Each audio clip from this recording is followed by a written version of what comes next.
একটা এরকম থাকবে, ঠিক আছে? সাপোজ এটা এরকম থাকবে, এটা হলো কি চিহ্ন? এটাকে এরকম বাঁকা করছি নাকি সোজা? তাহলে এদিক থেকে একটা সরল রেখা, ডান বাম উপর নিচে একটা কি লেখা? সরল রেখা, মানে সোজা, এদিক সেদিক হবে না, কাট হওয়া যাবে না, ঠিক আছে? শেষ দেওয়া যাবে না, সোজা। এটা হচ্ছে যুগ। এটা কি চিহ্ন? যুগ চিহ্ন। কি চিহ্ন? যুগ চিহ্ন। ক্লিয়ার? তারপর আসো বিয়োগ, তারপরে কিসে? বিয়োগ।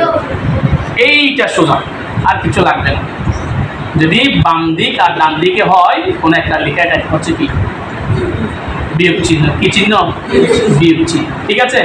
তারপর আসবো আমরা গুণ চিহ্ন। কি চিহ্ন? গুণ চিহ্ন। সরলরেখা যোগ হওয়ার সময় এরকম সোজা হয়েছিল না, একটু বাঁকা হবে, বজ্র মানে এরকম, কর্নার এই কর্নার থেকে এই কর্নার এরকম ড্যাশ দেওয়ার মতো, আর ড্যাশ দিই না, এরকম করে ড্যাশ।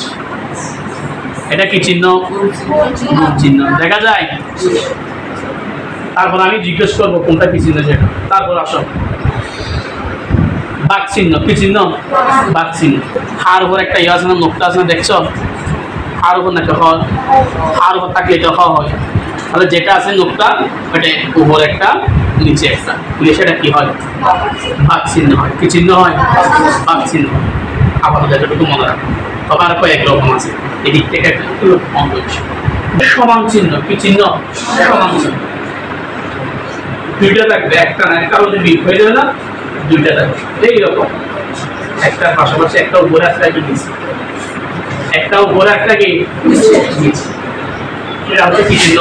সমান চিহ্ন। মানে এটা এটা কি সমান, একই রকম থাকবে। ক্লিয়ার? এটা হচ্ছে কি সমান চিহ্ন। বুঝতে পারছো এখন? তাহলে এখন আমি বলবো, তোমরা জাস্ট বলে দেবে কোনটা কি চিহ্ন। কি চিহ্ন? কি চিহ্ন? কি চিহ্ন?